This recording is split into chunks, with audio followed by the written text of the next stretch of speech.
Hey everyone, can you believe that today we have reached the amazing milestone of episode 100? I know, thank you so much. When I started this podcast, I'd read that the average number of episodes a podcaster creates before they give up is 7. And I really said to myself, Rob, if you're going to do this, you have to keep doing it week in and week out. And I'm really proud to say that nearly 2 years in, we've reached episode 100 and we've got a really exciting special episode for you. So stay with me and let's get on with the show. I'm Rob DaCosta and this is the Agency Accelerator Podcast. As someone who has stood in your shoes, having started, grown and sold my own agency, I know just how it feels during the ups and the downs of agency life. So this podcast aims to ease your journey just a little by sharing mine and my guests' experiences and advice as you navigate your way to growing a profitable, sustainable and enjoyable business. So welcome to episode 100 of the Agency Accelerator Podcast. That means before this, there's been 99 episodes of me sharing everything I know about starting, growing and running a successful, profitable agency, as well as having well over 40 guests sharing their experiences, which sometimes aligned with mine and sometimes had very different views to mine. But that's the beauty of having a guest on the podcast. So I was thinking to myself, what can I do to mark episode 100 to make this really special and to make this super valuable for you, my dear listener that stuck with me right up until episode 100? Now, if you listen to all the episodes, when I have a guest, you know that at the end of each episode, I ask them what one piece of advice would they go back and give their younger self just starting out in business? What would they say? So what I've done in this episode is collated 40 of my guests' response to that question. And it is really interesting. In fact, I think this is real gold because you can listen in half an hour to 40 pieces of really sound advice that they wish they could give their younger self, but you can apply to your agency today. Doesn't matter whether you are thinking about starting an agency, whether you're freelancing, whether you're in year 2 and you're thinking about hiring your first member of staff. All these pieces of advice are absolute gold to help you grow your agency. So in this episode, for the next half an hour, you will hear from 40 guests and the piece of advice they would give their younger selves. Now, in the show notes, I've listed exactly who said what. So you can see who said what, and you can also see which episode they said it in case you want to go back and listen to that episode again. I'm also going to be collating this into some kind of guide or PDF. And if we've got it done in time, it will be with this episode. But more than likely, you'll be able to grab it from my website. So make sure you go and check out dacostacoaching.co.uk to grab that guide as well. So I'm sure you're going to find this really interesting. It was great fun putting this together and reliving some of the interviews. And it's just fascinating to hear the different pieces of advice everybody would give themselves. So let's get on with the show and let's hear from our first person, our very first interview, Sally Alexander from Ambleglow. I think I would say to myself, don't be intimidated when you go to meetings. I've sat in so many meetings in the past, certainly when I first started out in my career, when I was talking to clients and thinking, oh, do I know enough? Am I good enough? And actually, the very fact that they've requested a meeting is because we're the experts. So I'd say don't let people intimidate you. You're there for a reason. I guess the best analogy is if you've got a dishwasher that's broken, I'm not going to come and fix it. I would get an expert in. So don't be intimidated by people in meetings. Really, you're there as the expert. Have fun and enjoy it and own it. I think it would be around this idea would be very clear on who it is you want to market to. If I'd found, I wish I'd discovered the niching concept many years ago, because since I started doing that, it's definitely changed the business for the better. It makes the work more enjoyable. It means I can charge higher fees. It means I'm not so stressed running around trying to, service lots and lots of different clients. So I think, that would be my advice to my younger self, would be find a niche and market to that niche. A couple of things, very much harking back to the niching concept, Rob. I wish I'd have done that kind of from day dot rather than come across as an agency that offers something for everyone. And also, huge thing, don't be afraid to charge what you're worth. That is something that I have really struggled with from starting my agency, certainly in the early days, I was afraid to charge XYZ because I had massive imposter syndrome and wasn't confident enough in myself to charge the fees that I wanted to, which in short attracted some clients that weren't great for me or great for my agency. So be strong, be confident, and know your worth. It's to understand my identity and stop trying to be something that I'm not. That guy who, as in the me years ago, who stood in front of that camera wearing a suit trying to be something that I wasn't, which was therefore attracting the wrong type of people, I would just go right back there and say, dude, be yourself, unpack your identity, because it all starts from identity and everything else just naturally flows. There's pretty much no rocket science at that point. And that's the one thing I really wish I'd nailed years ago. But I've built websites for years and years and years and years for anyone. And it's only when I worked out who I was and who I wanted to attract that, things really started to change.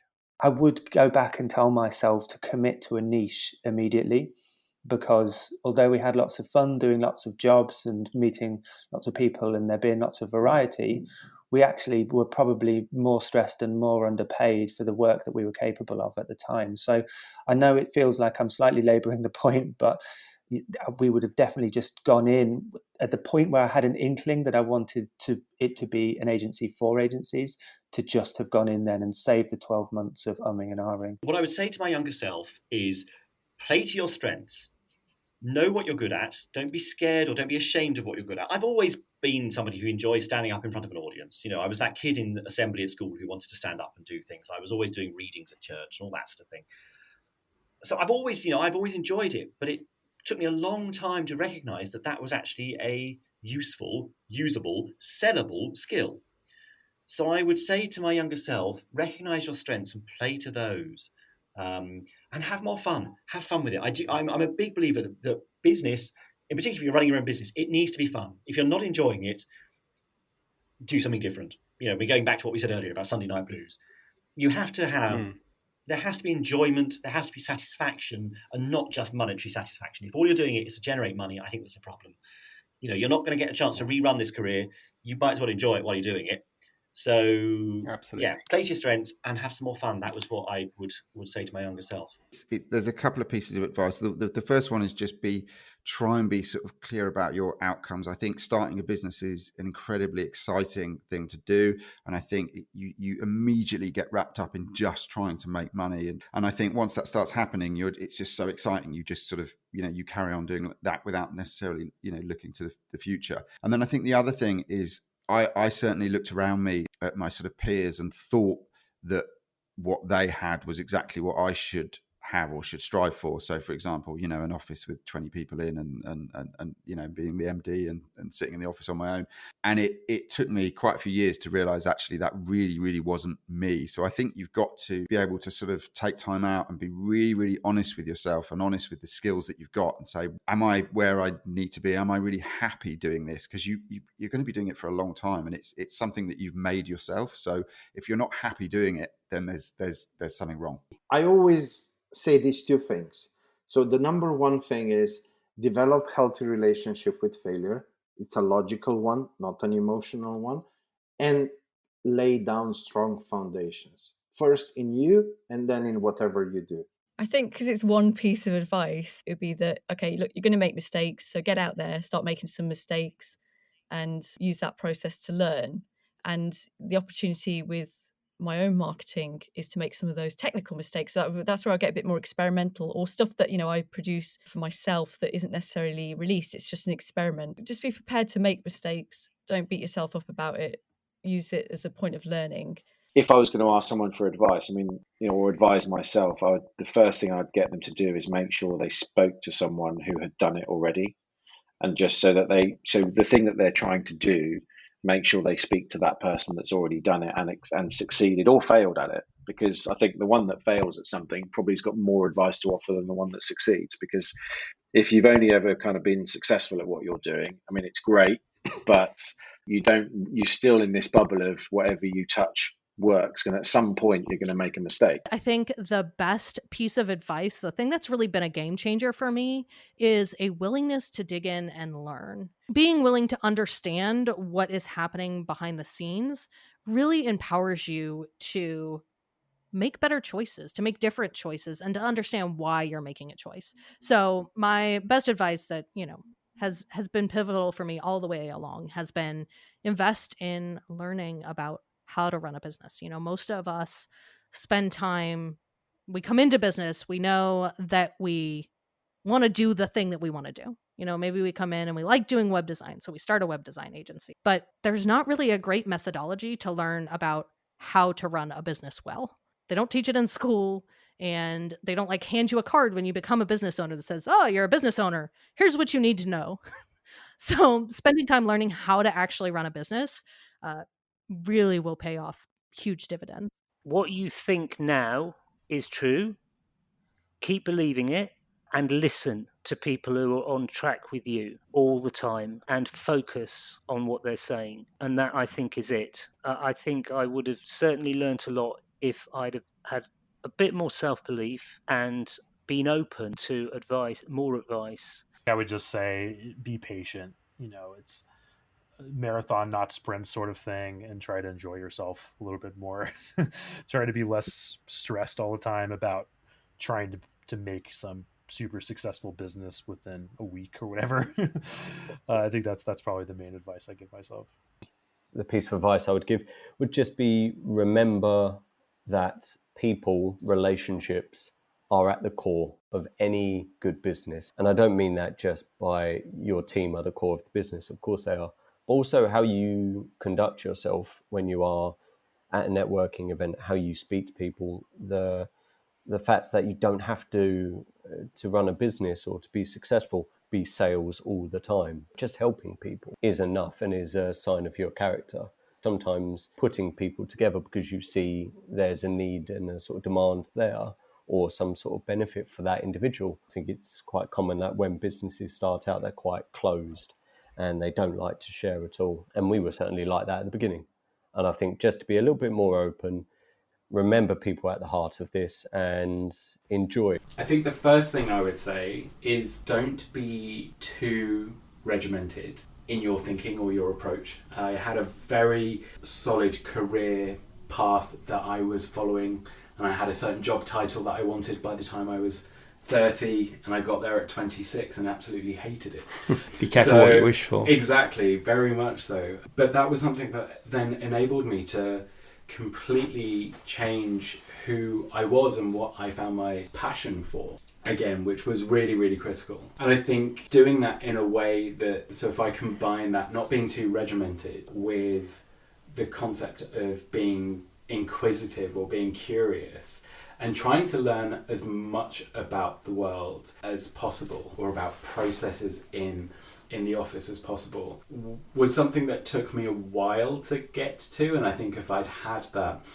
mindset first off, it would have been really useful. But it was something where I then later questioned, when I was working for a health insurance company, why is it that we do it this way? And I was able to do things such as reduce our time frame to enter into new geographic markets by 70% or exceed our business case expectations by 250%. Well, I'm very much like a forward-thinking person. So I often think, if I could go back and tell myself something, would I? And I think sometimes you have to, allow your younger self to make mistakes. And I think it's through the mistakes that you make that you actually learn the most. So if I was going to go back and talk to my younger self when just starting out a business, I wouldn't really give any specific advice. What I would just say is just be as informed as possible. Knowledge is power. So I'm just a sponge for any new information, and it's just to make sure that was like properly instilled in me a few years ago, because I'm getting more and more like that as I get older. So I would like that have instilled in me a little bit more when I was younger. That's an easy one, really, because I think the biggest number one tip is to have enough capital to get you through the first 6 months and enough to get you some expert support, because there's nothing worse than thinking, oh my God, I need a client. I'm not going to be able to pay the mortgage next month, or I'm not going to be able to feed my kids, or it just kills your sales and it kills your mindset. which kills your sales. So if you've got enough capital in the bank to last you through 6 months, and also enough to get some expert support, because, you know, as business owners, we have to wear many hats and we're not expert in all those areas. So you need to be able to identify what your strengths and weaknesses are, and, you know, where you need help right from the get-go. As well as the capital, the other thing is do your research in terms of the audience, and really understand what's going to encourage them to spend money with you and what results they want to see as a result of working with you. Because if you haven't cracked that, you're not going to go anywhere. And that's why I call it my unshakable business foundation. All those things that you should do right in the beginning to give you the best chance of success. I would give myself the advice that I took, which is to get a customer first. A business doesn't exist without a customer. It's a vanity project otherwise. The first thing I did before I went to Asia was I got a customer. And that is the advice I'd give myself and anybody looking to start a business, because without a customer, you've just got an idea. Start earlier. What's that mean? So I've been in digital for, I'm currently almost 39, and I joined the world of digital when I was 20. And it took me, at least I should say, in just over 2.25 years ago now, to go, I should just be doing this for myself. I'm so busy, you know, kind of helping everybody else. And actually, I love what I do. You know, every single day I genuinely get up and I love making a difference. I love working with agencies. I love tackling their problems and their challenges and helping to solve them. My simple summary is, if you've got an idea in your head and you think it can work, go make it happen and be willing to fail fast, learn from it, pick yourself up and go at it again. 2 answers to that question, if that's okay. The first is buy stock in Apple, Google, Microsoft, and Netflix. I had my own business when I was 21, 22, right? Fresh out the wrapper. I had no idea about anything and I had to learn. You know, they talk about being a startup, you're kind of building the plane while you're trying to fly it. Well, like, imagine about like learning what a plane looks like while you're trying to build a plane, while you're trying to fly it. So I learned a lot of lessons the hard way when I was that age. I think the one big lesson that I learned, and I'm still trying to teach it to myself today, I still have to remind myself, and I still don't get it right every day, is focus your time and your effort on the things that only you can do and that no one else can do. And if you find yourself spending time on something that you know someone else could do, but you just think that you haven't got time to show them, or that it would just be quicker for you to do it, or anything like that, you're wasting your time. And have a word with yourself and get some help from someone else within the business to do it. I tried to do too much too soon in my career. I wanted to have my own business. I would tell my younger self to be a little bit more strategic about how I approach that, because it's taken several attempts to kind of actually have my own business and where I want to be. So yeah, that would be my advice, I think. I think be focused on what you love to do and what you're really good at, and go for it. Never give up. Well, when I set up on my own, I was probably a bit too broad, and, you know, my background's marketing, biz dev, done that for like 20 years for agencies. But then when I went out on my own, I sort of thought, well, I'll do everything. But then the more I did it, the more I realized that what I really wanted to be doing was nurturing and building those relationships with clients, and looking at how to engage better with clients to turn them into advocates and friends. And so I think it's being as focused as possible on what you really want to be doing, as opposed to trying to broadcast everything you can do. It would be to really work on your proposition, to really know what you are, what sets you apart from the competition, why clients would want to hire you. And I didn't do that when I set out. When I set out with Right Arm, the proposition was, we write. Oh, and by the way, we can also do your website, and we can also do your photography and so on, because I knew a couple of people who could do that. And it was useless as a proposition. And it was only really when I began to think about culture, which is all part of this, and what I was really about, why I was doing this, that I developed this proposition of we are a flexible writing resource for marketers. And as soon as I say that to clients, they get it. The light bulb goes on and they want to talk. Whatever you do, and there'll be people listening to this who are at the start of their agency journey, and they might be a designer or a video maker or a web developer or whatever, and they will say, okay, well, I'm a designer. that's what I'll offer. I'm a web developer, that's what I'll offer. But you've got to think more about what you are, what you do. And, that might be something sector specific rather than the way you do business. But it's got to be at the core of your identity. It's got to be easily understood. And it's got to be, it's going to be the reason that people will pick up the phone to you and answer your emails. It's got to be easily comprehensible. There's no point in saying, oh, well, we just do this, name the skill. That will get you nowhere. So that's the single most important thing that I would tell my young self. I think it would just be to go for it, as in the old kind of Nike slogan, just do it. Yeah. Because, I first had my idea for, my online teaching in the Agency Growth Academy years ago. And I even started it years ago, but never finished it. And what was holding me back, if I'm honest with myself, it was kind of fear of putting myself out there. Whereas actually, if and I think now a lot of businesses are moving this way, aren't they? In terms of if they're looking to launch something, they will look just to launch an MVP rather than get something really polished. Yeah. Just to test it. And I definitely just think that don't be afraid to take those little leaps, because there's no harm in failing. I mean, we can only learn from our mistakes that we make along the way. I am a recovering perfectionist. I can spend ages on doing things. And what I've learned, and what I wish I'd known at the time when I started in business, is that perfection is illusory. You can spend hours tweaking, dotting I's, crossing T's, trying to make it perfect. But actually, as far as your client is concerned, and as far as your deadlines are concerned, good enough really is good enough.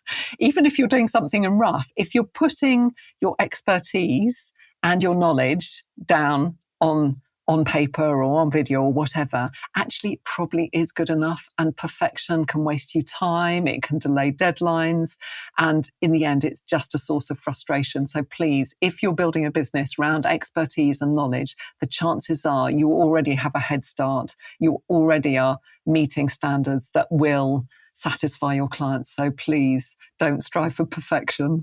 I would say don't hold back. Don't procrastinate. Procrastination is, back in those days, let's say, 10, 15 years ago, procrastination was bad. In the world we live in today, procrastination is tenfold worse because the world is moving way quicker. So any procrastination, I reckon, you put in now and you actually do now affects you 10 times worse than it would have 10 years ago. So that's definitely something I would say to myself. Listen, get off your ass, stop thinking about doing it and just do it. Because I believe that if I'd taken that advice all those years ago, I'd be in a very different place. Definitely on the social and from a social media perspective, I think that's 100% true. You can't sit around waiting and I think another piece of advice I'd give is don't care too much about what other people think. Thankfully, I've never been that hung up on what other people think, but even with that said, I could have cared less, a little bit less. The world, people that aren't really that interested in what you're up to. Only you're interested in what you're up to. Just do it, because I think that the more you try and the more you put into it, like you say, is persistence. I believed for a long time, and I don't know where this advice came from, but I believed that a good job would speak for itself. And actually, it took me a long time to realize that a good job doesn't speak for itself. You can do the best job in the world, and actually, if nobody knows that you're doing it, or if the right people don't see that you're doing it, then, you can just sit there doing your good job for a long time. So actually look for ways to make sure that the right people know that. And that doesn't mean you've got to be going away around blowing your own trumpet all the time. But I think there are definitely ways where you can make sure that you're getting the right exposure or informing the right people of what you're doing. And the other thing is, don't wait till somebody comes and taps you on the shoulder. Yes, it happens sometimes, and I've been in that fortunate position, and I've also been frustrated by other people who have been tapped on the shoulder. But actually, the biggest movements for me have been when I've got off my bottom, out of my chair, and gone actually and found those opportunities. And sometimes they were there waiting to be discovered, and sometimes I created them as well. So, yeah, a good job doesn't always speak for itself, and don't wait to be tapped on the shoulder. I'd probably say to find some people that you admire, some mentors that you look up to, and follow them. I think that's something I kind of really lacked early on in my career. And typically, I've done most of this stuff by myself without someone else involved.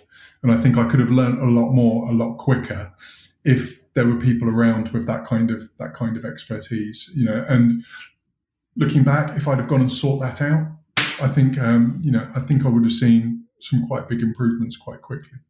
I imagine this is something that lots of other people would say as well. I think it would probably be this quote I read in a book called Essentialism. I still am not doing a great job at living this value, but the idea of less but better, that there's so much opportunity in getting really good at fewer things, and that it's okay to say no to things. And if anything, it's not just okay, but it's the path to success is turning down opportunities and taking the opportunities you do have that you do commit to and going all in on that idea sooner. I think that was one of the biggest limiters to us scaling, that I just didn't have that discipline to say no. And when I finally said no to like a really big shiny object and I started saying no more often, like we saw the business grow. And that's something that I think if I would have learned that lesson sooner, I think it could have accelerated some things a little faster. I would definitely say you can be or do absolutely anything you want. Do not believe anybody that gives you limitations or that says you can't possibly do that or that's going to be too hard. No, just don't. This is the main thing that I would tell myself and anybody else. I haven't had any sort of regrets or disappointments, to be honest. I've made the right decisions. It's been great so far. I guess the only one thing I would probably reinforce the belief that everything's going to be all right. 99% of things that I've been afraid of never realized. It's just been in my head, just knowing that it's most of the things that you worry about, whether it's business or how it's going to affect your personal life, will never become a reality. It's just a bit of illusion and imagination, I guess. I think one of my biggest fears when I was younger was choosing the wrong thing and wasting my time. And I think looking back, nothing that I did over the last decade ever made sense while it was happening, but it makes perfect sense in retrospect. I can see how every single project I've worked on, every single business I've been involved in is serving me today. So that's probably the word of advice, is like, don't worry about it. Just say yes to things that scare you and you'll be fine. And that playbook has worked pretty well for me so far. Well, my advice would be keep up with tech. I remember being a journalist fresh out of university, and at that point we were still pitching to the Nationals on a fax machine. We were still using yellow pages and the telephone directory to ring round and find story leads, and the curve that journalism has gone on since I graduated in 2001 has been huge. The number of new technologies that have come out, and social media has obviously revolutionized everything. And I think a key strength of ours has always been to evolve with that. So when anything new comes up, to be an early adopter, and then you can help other people coming down the line to upskill as well. So for me, I would say always be at the forefront of new tech. And even if you are not a technical person, use it as a user, just so you can have an understanding of how it operates. And then you can leverage that to push your agency forward. Yeah. And from my point of view, I think that myself and Michelle would have saved a lot of time and energy that we expended had we have reached the conclusion earlier that it's okay to put your hand up and seek help from experts within any chosen field. So what I mean by that is that we were very guilty right at the beginning of trying to do everything on our own. So not only were we trying to run the PR agency and show up in a way that we knew that we were experts in, but we were also trying to do a myriad of other things as well, which we were not so great at, and things which we didn't particularly enjoy doing. So when we began to learn the value of outsourcing, and we had a lot of people telling us to do that who had been in business for a lot longer than we had, that really started to open our eyes. It gave us a massive energy boost. It allowed us to focus on the things which we knew we needed to be doing in order to give the most value that we could, and just to trust other people to do other aspects of the business which are so important and let them take care of that. It's sort of one of those things where you can pass it over, trust that person or people or organisation to do it for you, and then it just frees you up to really, really get enjoyment and fun, as we talked about earlier, looking at the things which light you up and that you want to be focused on. So I do wish that I'd taken that step earlier to have outsourced quicker than we did. That's more of a recent thing for us, to be fair. Yeah. Yeah, so I was thinking about that, and the answer I came up with is that I would want to trust my employees more. And that's something actually I'm still struggling with and kind of working my way through, because it always feels like I'm the person that knows how the business should be run. I started it. So yeah, I can, of course, only help them by being involved. But I'm just seeing when I take a step back and reflect that it's not always true. And I'm conscious of the fact that I need to let my employees grow, need to put them in a position where they can actually grow the business for me, not necessarily I'm always the person that's doing the growing.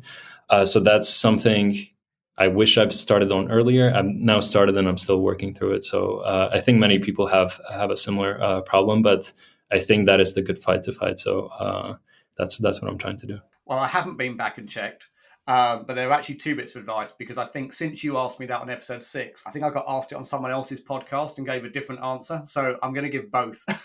Okay. The two bits of advice I would give to my younger business self are: niche your business, because I didn't do that until about 5 or 6 years ago, and I wish I'd done it sooner. And the second piece of advice would be start building your email list, because, again, that's something that I only really started focusing heavily on a few years ago. If I'd started doing that 10, 20 years ago, I'd have an even bigger... I mean, my email list is a massive asset. And like I said, it was where the majority of my members have come from for my membership program. Imagine if I'd started building that 15 years ago, it would have been even bigger and better. Other than buying as much Bitcoin as I possibly could, I think I would say just to focus on one thing. So whether it's because there's so many different elements to SEO. It's not just link building. It's not just technical. It's not just content. There's so many things. I would just focus on one aspect of SEO, because as the business is growing, or the industry, you have specialists in all these different areas. And I would just say just to focus on one thing in one market. What I would definitely say is try fast and fail fast. For me, that has become one of the, I guess, main building blocks of my business, is because if I go ahead and when I first started off in business, I would work on projects for 6 months at a time or 9 months, even if it wasn't profitable, thinking that it takes so much effort to go out and start a business that it makes sense to kind of work for free for 6 months or 12 months. And the reality behind it is that if you can just get it in front of enough people and then see what the conversion rates are and how much you're making from it in 24 hours, I mean, you're going to be way better off, because you're going to have all those misses, and then you'll be able to find those couple winners that will allow you to scale at that kind of exponential rate. I've tried a couple of different things, and I'm quite pleased that I have. I'd always say go with your gut. If it works, fantastic. If it doesn't, there's more options. And I think the younger me would have maybe had a lot of self-doubt. I mean, eventually I've done things, but I think I would have done it a lot easier, a lot earlier. I would say just go with your gut feeling. If it works, fantastic. If it doesn't, there's always other options. And I think you're a long time dead as well. So you kind of got to live your life. So it's but the possibilities now are endless. I wish we had the opportunity now, me at 50, than what I had when I first started doing my own thing. Because I've worked in various different industries, and my first business was, I think, 20 years ago. And it's still alive and well today. And sometimes I wish I'd stayed within that. But yeah, I just think it's nice to have choices, and gut feeling is a massive one. If you think it's a good idea, get the right advice. Speak to the right people. Don't just maybe go gung ho with it. I think the biggest thing that I've probably learned is just to be more, well, I am very action focused, but to be braver. And I'm very much someone that goes with my gut feeling in life. But I think when I was younger, I would, look to other people for reassurance and maybe hold back and wait before I took action. So I would say the biggest thing is just to try things. Worst thing is something might not work quite right, but you'll learn very quickly that it's not going to work right. So take action as quickly as you can and do things would be my advice. I would say be a little more confident. What I mean by that is when you're just starting out in business, as I'm sure you know, it's so easy to have kind of that imposter syndrome. I have no idea what I'm doing. All of my competitors, they have it all figured out and they're doing a fantastic job. And how do I get into this space? And just realizing everybody's figuring it out every day. The market's always changing. People look like they've got it together, but we're all figuring it out. And if you invest that time, that energy, that intelligence into what you're doing, and if you're truly meeting a market need and caring for the businesses you're working with, the clients you're serving, then go forth and do it, and things are going to work out. So there you go. What a value-packed episode. It was really good for me to listen to the comments again and remind myself of some of the things that they said and some of the things that I still need to apply to my business. So I hope you found that useful. I hope you're feeling equally inspired and have made some notes. And as ever, if you did enjoy the episode, I would really love you to leave a review on Apple Podcasts, especially since this is our 100th episode. By doing that, you help this podcast reach more like-minded people just like you so that I can help them grow their agency in a profitable, sustainable and enjoyable way. So please consider leaving a review. And other than that, I'm off to celebrate, but I'll see you next Thursday for our 101st episode of the Agency Accelerator Podcast.